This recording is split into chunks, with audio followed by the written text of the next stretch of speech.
We're live. And then I'll go live. It's preparing right now. Alrighty. I'll just tell you when it's all up and whatever you want to, or I'll tell you when people are in. Okay.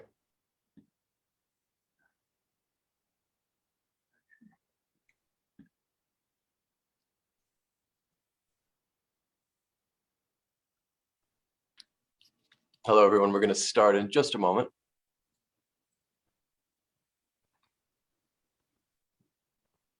All right. Just cue me when you want me to turn off the sharing screen. I think we're ready. All right. Hello, everyone. My name is Joel Whitney. I'm pleased to welcome you to this BPL Presents poetry reading. Tonight, we have two special guests reading from a collection of Hungarian poetry. They'll be good for seeds. It's from White Pine Press. And before introducing our readers, Gabor and Dennis, I just wanted to let you know you can follow more of our events at BPL Presents, the library's arts and culture presenting wing, at bklynlibrary.org/BPL Presents, and under the BPL Presents handles on social media.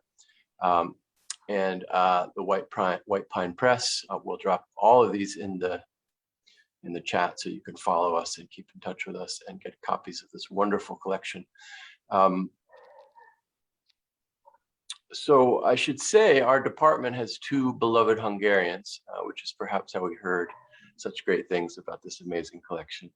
And after you hear a snippet from that language, and then some of the translations and a conversation, we welcome your thoughts and questions about poetry and about this collection, and translated from Hungarian.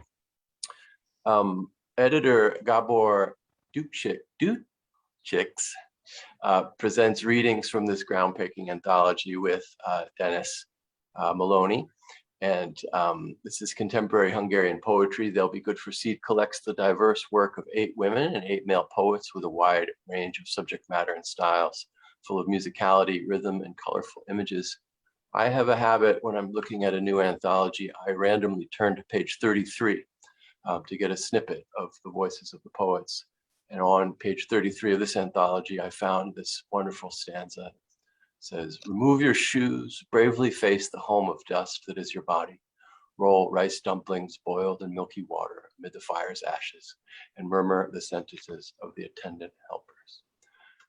Gabor Dukčiks, jazz poet, literary translator, born in Budapest, apologies for butchering that pronunciation, which I just had a moment ago, is the author of 9 books of original poetry and 11 books of translations, including A Transparent Line, selected poetry of Attila József, and Swimming in the Ground, contemporary Hungarian poetry. These are in English, both with co-translators Michael Castro, and an anthology of North American indigenous poets in Hungarian titled, and I don't pretend that I can pronounce that. Dennis Maloney is a poet and translator. A number of volumes of his own poetry have been published, including The Map is Not the Territory, Poems and Translations, and Just Enough, and Listening to Tao Yun Ming. A bilingual German-English volume, Empty Cup, was published in Germany in 2017. Recent collections include The Things I Notice Now and The Faces of Wan Yin. Will you please welcome, snapping, waving, and putting up emoticons, Gabor and Dennis. I guess it's my turn to read a Hungarian poem. And don't worry about mispronouncing my name. It's a Serbian name. It's pronounced Dukčič, but almost everybody fails. So the poem I chose, it's Leaf by Anna Szabó-Té. It's on page 153, if anyone has the book. So I'm going to read this in Hungarian. Úgy vagy egész nap, mint a fa a szélben. Hajlasz vele, de nem mozdulsz el mégsem. Egyet akarsz, de nem tudod, hogy az mi. Addig várnod kell, egy helyben maradni. Közben hagyni, hogy sodorjon az áram, táncoltasson, de ne vigyen magával. Szabadítson meg, de még ne a testtől, csak a csillámló, sok feleslegestől.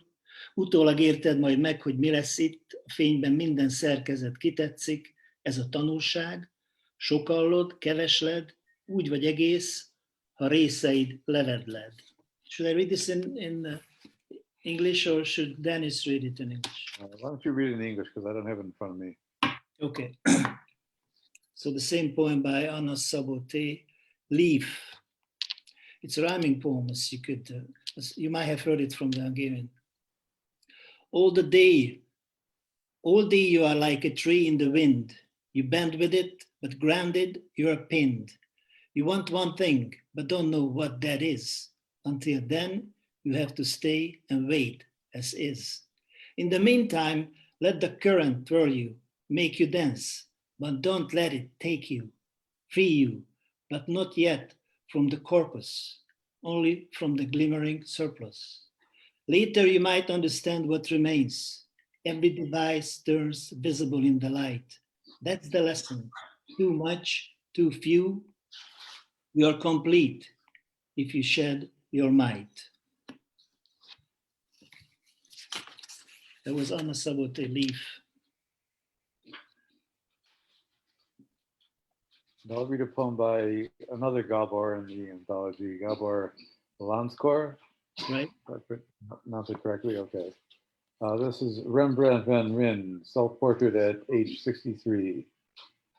My face's future is without hands. I fold them, hide them in my gloves. My face's future. It's hard to grasp. There's really only one real mission for all my tiniest cells. Let them speak to the dead circuits of my 20 or 26-year-old body, to the fact that you wake me with me early in the morning, or for another moment now, if at all, if no one else, if the debt is nobody else's, then to whom is it owed and how much? And now he has died. Hurry up, be quick, dress up. He isn't here. That, or it's the dawn of a golden age. No grief.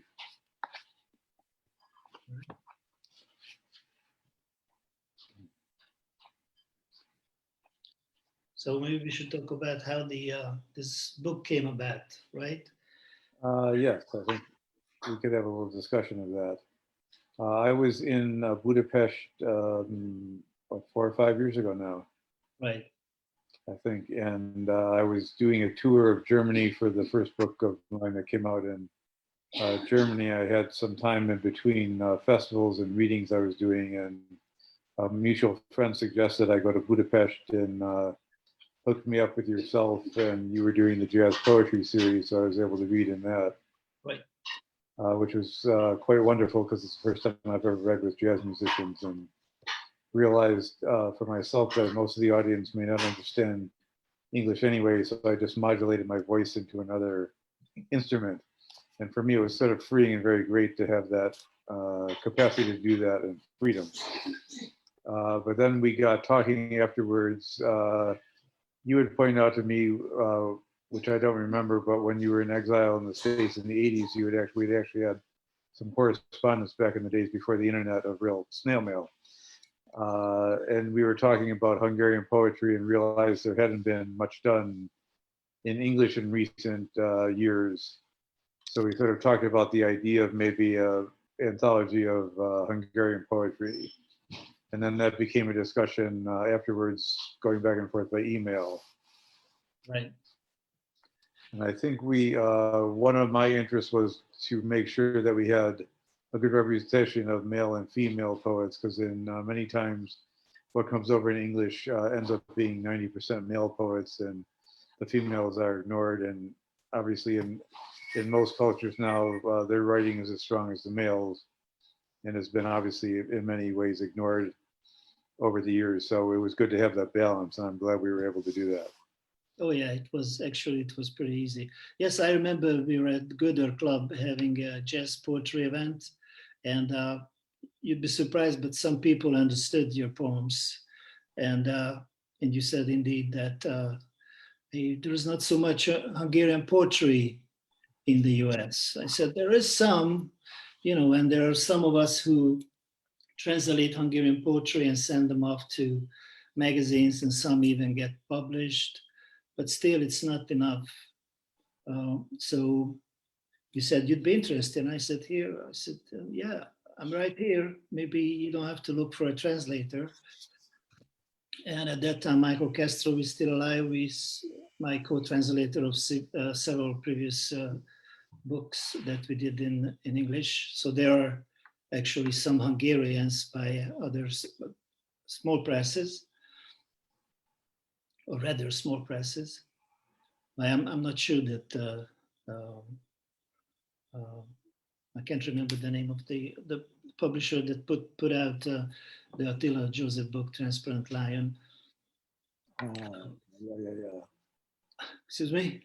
Sun and Moon Press, but it was the Green Integer. Green Integer, yes, Green Integer, which is a pretty well-known, and Justice White Pine Press. So when you said, well, you'd be interested, and let's do it, I was very pleased. I knew about White Pine Press. So I knew about you too, through Michael Castro. So very happy, and we got together, we sat down and started thinking of what should we do, what we should do. And I decided to read. I mean, I'm reading poetry all the time, so I had some ideas, and I'm putting emphasis on female poets a lot, because just you said, the way you said it, indeed, that's so many male poets are getting out and the females are forgotten, but not in this case. So I read magazines, mainly magazines, and I chose the poems based on their merit. And then I contacted the poets and I asked them if they were interested in it. Of course, everyone was interested. And kind of told them what kind of poems I like to use. And I asked them to send me some more poems. Sometimes what they send me, I already chosen. So that was pretty good. We worked together real well. Yeah, 3-4 years working on this poem. Well, it's 160 poems, I guess, or something like this. So this is actually the second Hungarian we've done, because we did many years ago also a translation of Attila Joseph. Yeah, Peter Hargitai. Yeah. That you published, indeed. Yeah. And actually, this is the second Hungarian poetry anthology that Michael Castro and I started. The first one was Swimming in the Ground by Nashville Press, that went under right after the book was published, but it's still available, Swimming in the Ground. And when I found Christina Todd's poem, They'll Be Good for Seed, I knew that should be the title. It's I think it's an amazing poem, and we're just trying to spread the seed of Hungarian poetry with this book now. Right. And I think part of our talk was at the time was because culturally, like many Eastern European countries, the government is a little right-winged and not so supportive of culture in these eras, that it was a... Noises. Huh? What are these noises? I hear lots of noises. None. Okay, very good. But I think it was to show a various sides of Hungarian culture. Shall we put it that way? That the choices you made are very diverse selection of people. So I think the individual voices give us a very good chorus of a multiplicity of voices in your language. Yeah, I didn't even have to try it, because that's how it's very versatile the way Hungarian poets write. And but there is no political poem in the anthology, though. No. I know. Suggest that, yeah. No. Well, socially aware poems are present, though, but not political. And I guess the best way to say it would be that it shows different sides of Hungarian culture which aren't always present on the world stage. Maybe that's a good way to suggest it. Yeah. So. Shall I read a poem by Johanna? Please read the poem by Johanna. That'd be nice. Yeah. Johanna Delmocus, who I actually lives in Germany part of the time, but who I met on my first trip there. Okay. Until a center myself in the world, I can't be in the same age as you. You with your redeemed life not until I don't forget beginnings and endings, at least at home. Blind fear smiles back at me. Delusions assume outside and inside. I am glamorous and I'm not. A gorgeous wild horse. Again and again, immortals cannot harness me. Then and now, do not want me to understand the difference between being present and the absence of subjectivity, the ornaments of earthly dignities. He, how many horses do I have to hold back inside me? He, no turning back, the Milky Way hangs in my name. Okay. Okay. Maybe we should read another. I think I should read the title poem. How about that? It's by Christina Toth. The funny thing is that, yeah, well, it's not a funny poem at all. They'll be good for seed. My dad, ill with cancer, angrily waits in the garden, leaning over his huge belly. He sits on the cottage stool, pulling thick black roots out of the greasy soil. My dad, ill with cancer, wanders sleepless in the house, goes to the kitchen, looks around, knocks things over, turns the lights on and off, crushes a sleeping spider. My dad, ill with cancer, can't eat anything anymore. Places 2 wafers on the plate, falls back, plays with the remote, watches cooking shows. My dad, ill with cancer, thinks of old swimming pools. I talk to him, he looks away. The rhythm is important, he mumbles, to have a good stroke, like cutting Kahosu. My dad, ill with cancer, the freckles on his arms are swollen, the same hand I was scared of. He puts a teaspoon next to my coffee with 3 cubes of sugar. My dad, ill with cancer, cleans the drawer, packs the medicines, figuring out how many he took, what needs to be prescribed. My dad, ill with cancer, settles next to the flower bed, jiggles their dry little heads. He'll be good for seed, shows me his poem. Take these and scatter them in the fall. So, yeah, nice to hear that poem. Well, I've been practicing, I've had some poetry readings in the States since I'm here, Baltimore, Woodstock, New Orleans, and in Greenwich Village with David Ambram. And I practiced this poem. Wow, very The good. translation is not very good all the time, unfortunately. How many years did you live in the States before, while you were in exile? I lived in Amsterdam from 86 to 88, and then I moved to St. Louis, Missouri in 88, in the fall of 88, and left the States in the spring of 2002. But until for a long time, I came back for a short, few months every year. But when I had my family, I couldn't come anymore. So I haven't been in the States in the last 10 years, but I lived here 14 years altogether. Oh, very good. And what I'm doing is translating Hungarian poetry to English and American poetry to Hungarian. I did 3 American poetry anthologies already. The 3rd one was the Native American poetry anthology. Joel, I'll tell you the title in English. It's Bear Cloud Over the Cities. Medve felhő a város felett. That's the Hungarian title, with 22 Native American or indigenous American poets. And the 4th one is coming out with Dennis in it, and it's American prose and poetry in Hungarian. It's coming out in November by University Press in Budapest. So I keep myself busy doing these interchanges with poetry. I'm not sure how successful I am, but I guess it's my I guess I can't do anything else. I'm not an athlete. I just sit in front of the of books and read and What we're drawn to do.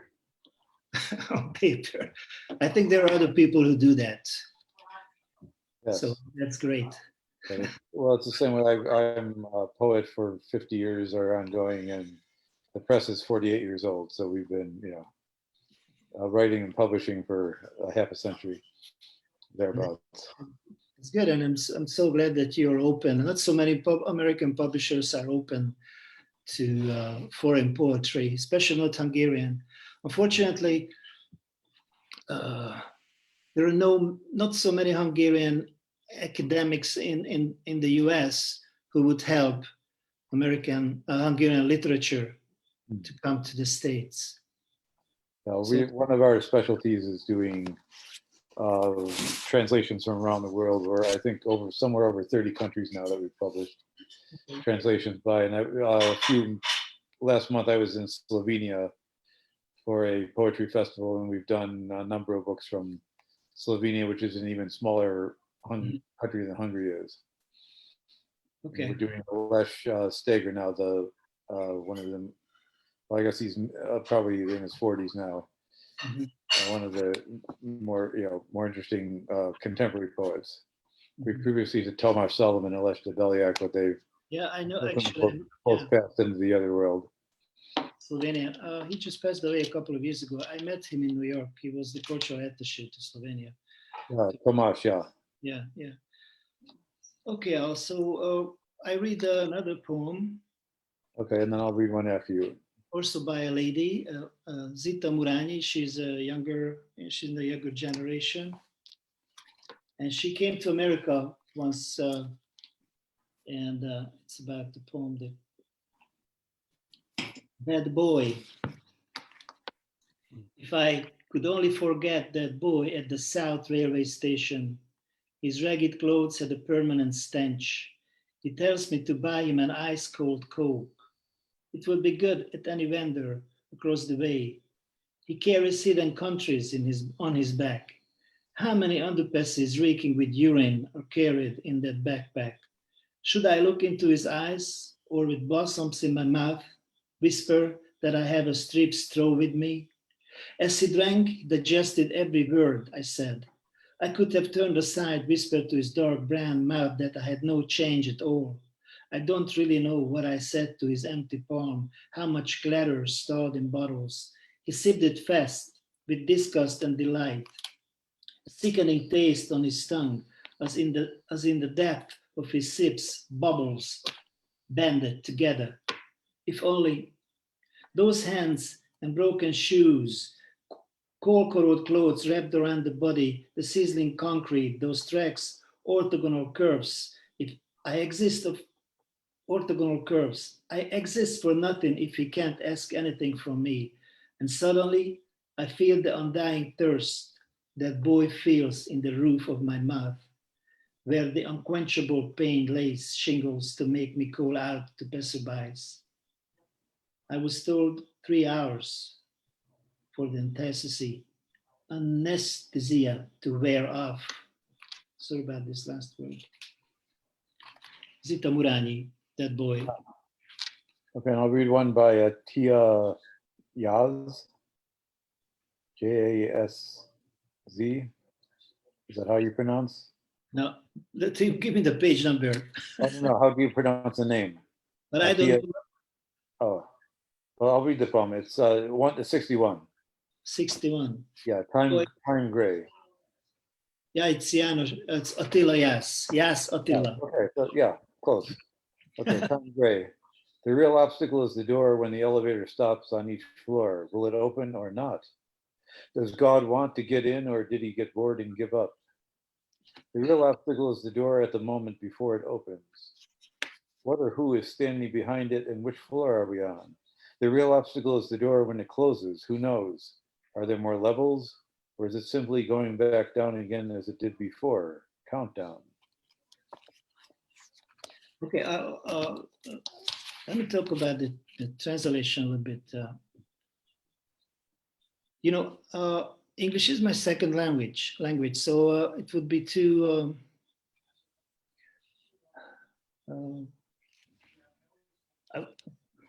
wouldn't dare to translate by myself. So when I studied this whole thing, when I met Michael Castro in 1990 in St. Louis, I asked him, and he was very happy to join me.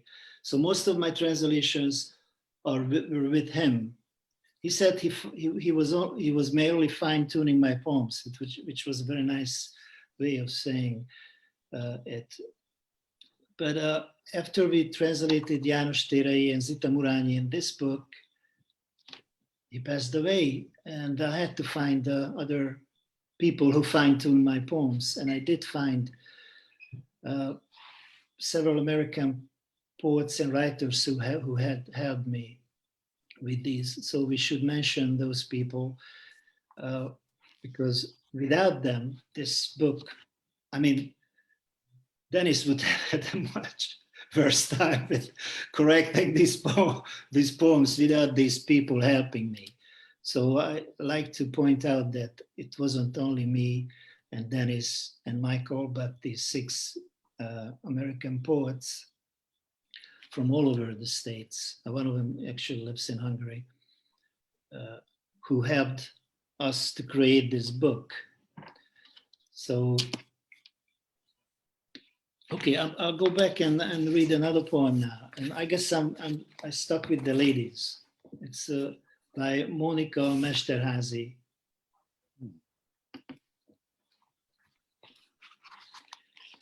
Here I sit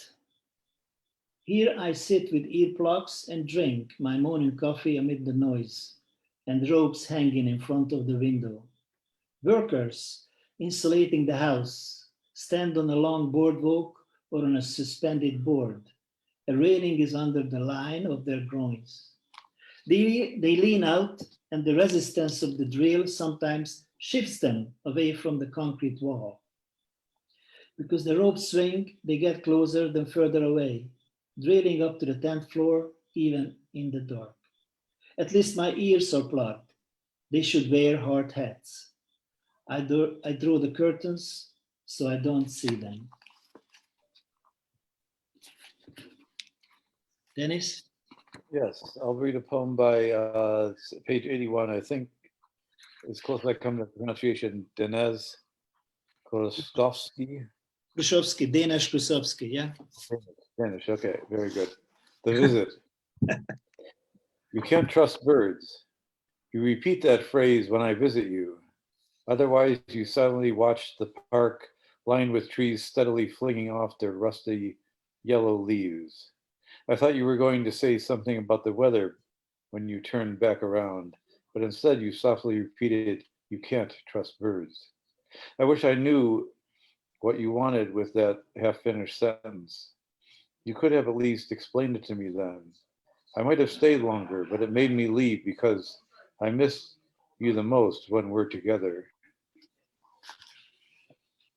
Okay, now I go and read the poem called Only If, page 165 by Sándor Tatár, who is a Germanist.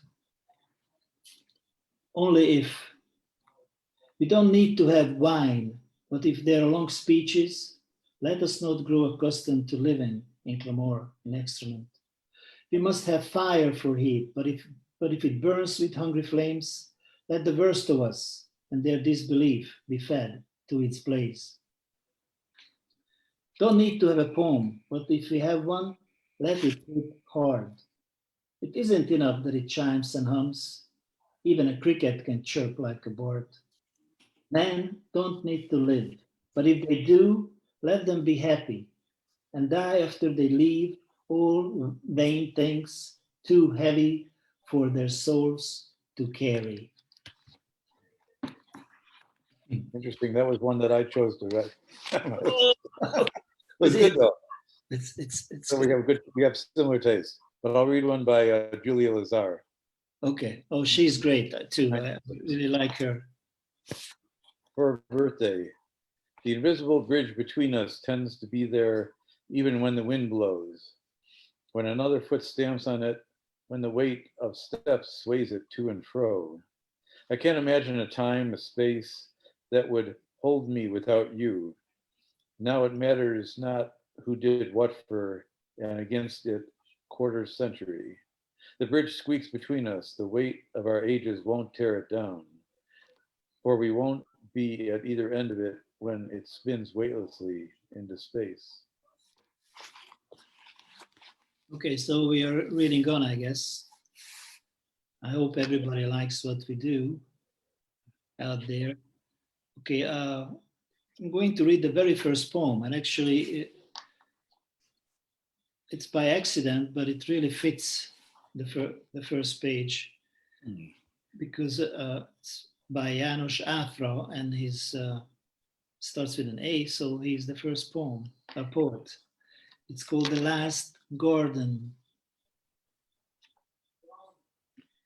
It begins when dazed frogs fall at your feet in a hailstorm, expecting you to grow branches above them and take root within your outstretched arms. It begins when deep rumbles tip things over and the ground shakes beneath your feet, but city-sized black circles all around remain infrangible. It begins when the moon enshrouds the sun, and even as the finest astronomers stare in disbelief, wagons and bodies collide because the lamps are lit for only you. It begins when a shrill scream claws the eardrums, knocks down bridges, confuses birds' flight until you begin to speak and all becomes quiet. It begins when earth respires from within and new islands emerge in molten spots. Volcanoes simultaneously erupt, burying those far away from you. It begins when a lonely child lies silently upon a beach before flood tide, but you're not leaving because your heart breaks and you sob. This is how it begins. Very good. I'll read another poem, and maybe we can open it up for questions if people have them. Okay, let's see what I'll George Yeah, says this about is by Monica Mesterhazy, who you read a poem by earlier. Okay. Cold Front. I aged several years the night I awakened, rain falling as homeless. I planned to perform a monologue in a play, but I didn't have the script. I left it home. I couldn't read. I went to the park. There was no way to call anyone. The telephone was out of order. There was nothing left to do but wake up and remember previously considered options for my future and try to figure out why I have found myself in that sweet sounding word, homeless. Okay. Terrific. And here's a poem by Zhuka Nagy. There's one more thing I have to say about these books, that if the editor of this book weren't me, then most of these poets wouldn't be in the book. Only 3 of the ladies I chose would be in the book, and maybe 3 or 4 of the men would be chosen. The others wouldn't be, because they are not as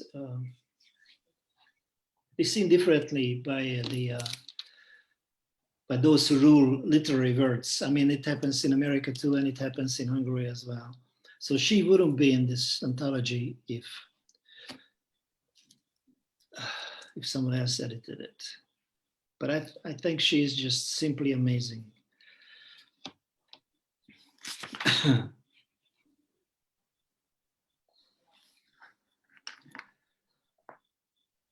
Countryman, report poem. I'd smoke all the world's tobacco, then stuff fog in my cigarettes, he adds. He has hardly any. His son will bring more tomorrow. The great plain is bluish green, is his eyes. The whites of the pulley's eyes speak through dreadlocks. It barks as he leans on his sheep hook and watches the flock. How the face and hand of civilization ruin the land, terra incognita. Man isn't the faithful companion of man, but of the animals, the dog, the flock, this vastitude. He points at the infinite boundary that he walks every day. I read while he croaks and coughs, hitting his legs as he sits in the wagon near a stove with just an ice-cold chunk of white bread on top. How can anyone be so poor and so happy? He looks at me. It's my flock and my Bible. Puts his jacket on, the fog from his cigarette becoming more and more dense. There were a word in this, puli, which is a Hungarian sheepdog. Some Americans who have dogs might know might know what a puli is. He's the poor. She's the poor people's poet. She's amazingly can put wretchedness into words. It's amazing for me the way she does that. Her name again? Zsuka Nagy, Nagy, like you would say Nagi. Ah, very good. The G and the Y are one letter in Hungarian, just like my name, GY. It's a J sound. Yeah.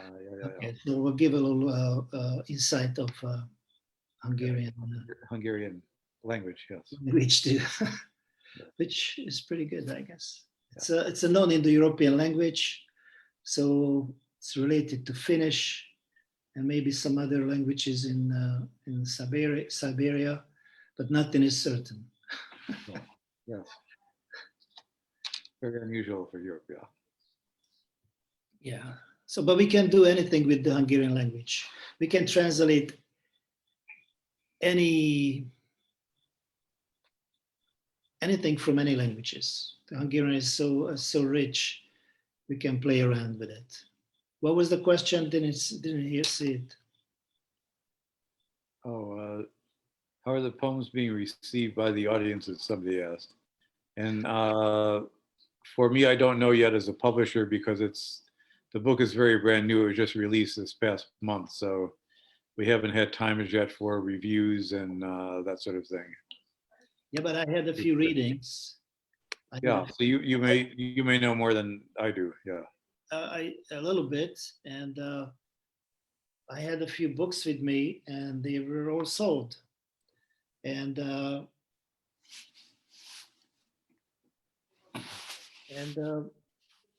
the people who bought them said they really liked what I read from the book, and they were interested in Hungarian poetry. That's all I could say so far, but it's a good start, right? Exactly, and we hope we'll get some reviews in the media, various literary magazines and such. How come I can't see the questions? So Michael Driscoll has something. I don't. I think that was the question I just gave you. Oh, okay. No, there's a new one that says, is there a quality of American poetry that especially resonates in Hungary? And does that inform the poems you choose to translate into Hungarian? Gabor? That's Michael Driscoll. He's an old friend of mine. Okay. American poetry is very popular in America, in Hungary. So before the changes of 89, we translated everything to Hungarian. So from Whitman to everybody. And then it stopped a little bit because privatization, but now I think it's picking up. And I was one of the first ones who really took it very seriously and started translating American poetry. Those that I liked, and now young people started translating poetry because they find something that would help them writing their own poetry in Hungarian. I don't really know what that is, but there is something in it. I mean, I like street poetry, American street poetry, like beat poetry. For me, is kind of street poetry, and I like certain academics in American poetry more than the Hungarian academics. But I don't see any similarities between the two poetry, to tell you the truth. Let's say I can talk about myself that I drew more from reading prose than from reading poetry, for example. I don't know the poets are, but most poets in both countries, I think they have preconceived ideas. So I'm going to write about the pumpkin, and there is a pumpkin in front of me, just to show you I'm not lying. and they start writing about the subject, what they have in their mind. For example, I don't do that. Whatever comes to my mind comes to my mind. And in Hungary, just like in the States, it's kind of similar. They have, okay, I want to write about this, so they write about this. I want to write about that, they don't want to write about that. They can do it, and that's how they do it. And maybe that's a similar approach. But I know that in America, there are so many different approaches. And in Hungary, I don't really know. All I know that there are great poetry, there are great poets out there in Hungary, and they're ready to discover it. There's another question. I'll read it. It says, Gigi, is there a distinction in the content of the 6 or so poets that you said would be included by a different editor, and those poets you added to those 6? Yeah, good question. They are just, they are not better than any of the others in this anthology. They were just picked out by leading publishers. That's it, period. They were picked out and they considered the best ones. Are they part of the academy, or are they, I mean, is that way in at all in Hungary? Everybody, Sometimes here, yeah. every Hungarian poet, with a few exceptions, are part of the academy. They all finished universities, they all studied literature, and they, yeah. But are they teaching? That's, I mean, kind of in America, that's the difference. Most of them are teaching too, Okay. Oh, which is not a problem with me. I mean, but exactly. But here there's like sometimes a distinction, as you know, from like the beat poets. There's the academy poets, yeah, versus the people who aren't in the academy and who work at something else for a living. And so in America, sometimes we have 2 traditions of the people, you know, like say Gary Snyder, for example, or Robert Bly, who was kind of in the academy, but he never taught anywhere. He would do a lot of readings to make a living, but they lived outside of having a regular teaching gig. Yeah. For example, in Hungary, we don't have, well, some publishers don't even set up readings for when a book comes out. Maybe one reading, and they say that's enough. And the poet herself has to set up readings. But those poets who are picked up by leading publishers, there are only a few leading publishers, yeah. They go around a lot and read a lot, because they got write-ups in the magazines and the papers, and the others don't get any reviews. See, that's what I'm talking about. And they are present on TV and in the radio, but the others are not. So those are let's say the more established poets by the establishment. Okay, if we can say that. Yeah. But in Hungary, for example, there is no open mic. No open mic. I started that 21 years ago, and it failed. People, I mean, at the beginning, people came and read, and poets, not one poem showed up. Not one poet showed up for readings. If I invited them, they came. Otherwise, nobody came. They weren't interested. And it finished. So, but luckily, I infused it with jazz. So jazz poetry is still going on, and other poets and organizers picked it up too. So jazz poetry is flourishing now in Hungary, and I have a monthly gig in Hungary with we have amazing jazz musicians. If they weren't Hungarian, they would be world famous. You know? So there are things that are similar, and there are things that are different.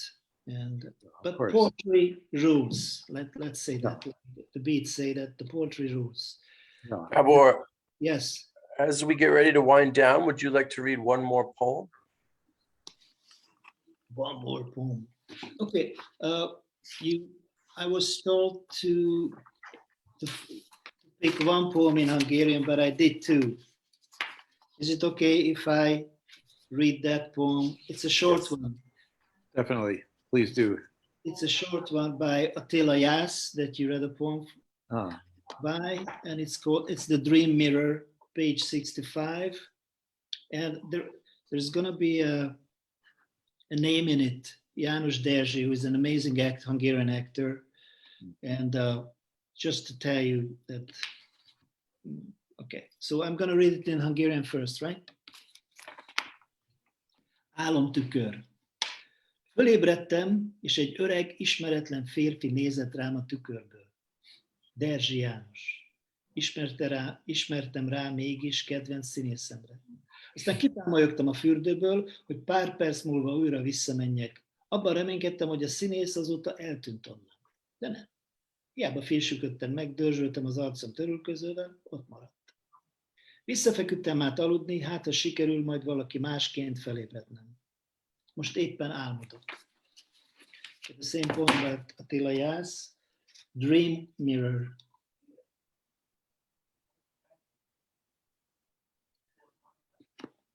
Wow. Okay. I woke up and an old unfamiliar Indian stared at me from the mirror. After a while, the face became familiar. I recognized my favorite actor, János Derzsi. I staggered from the bathroom that went back a few minutes later, hoping the actor had disappeared. But no, in spite of combing my hair, massaging my face with a towel, opening and closing my eyes, he's still there. I go back to bed hoping to wake to something different. I dream. I'm nobody now. I have to tell you something that the Hungarian version was an older previous version. So it wasn't actually the same that I read in English, because I guess Attila rewrote this into a longer version, and that's what in the book. Sorry, I just had to tell you this. That not that anyone would know, but yeah. search for it on the internet, and that's what I found, and it was a shorter version. Because right now I'm in Brooklyn, I don't have the Hungarian versions with me. Of course. So I'm sorry about that, but the Hungarian English version, I guess, was pretty good. Yeah. Sounded great. Well, Dennis, Gabor, thank you so much for being with us. It was wonderful to hear you read these poems. And I thank you for joining us to the audience. Thanks for joining us as well. Before we leave, can I do a brief shout out? Of course. I just wanted to say hello to Jan Castro, who's I see is in the audience. Thank you. I've never met you and never met Michael, unfortunately, but I know of you so dearly through our mutual friend Maurice Kenny, who we are both dear friends of, and I published for probably 40 years. A great Native American poet who Gabor has included in his anthology, and I just wanted to, give that shout out, and maybe we can email. But just wanted to say hello. Okay, I don't want to make this a private conversation, Dennis, but guess what? Tomorrow at 10, I'm meeting Jen. Ah, wonderful. Well, we have a coffee date tomorrow morning. Excellent. Here in Brooklyn. Oh, good. Okay, well, give her my email because I would love to be in touch. Well, okay, no worry. Okay, thank you. To Jan Castro and everyone else who came to join us for this special night of Hungarian poetry. Thank you so much, Gabor, Dennis, once again. For those of you who love poetry as much as we do at BPL Presents, I dropped a link in the chat for tomorrow night's Brooklyn Poets event that we're doing as part of the Brooklyn Book Festival, which is coming up this weekend. Once again, this is They'll Be Good for Seed, Anthology of Hungarian Poetry. Gabor, Dennis, thanks one more time to the audience. Thank you. Good night, everyone. Night. Good night. Bye-bye. Bye.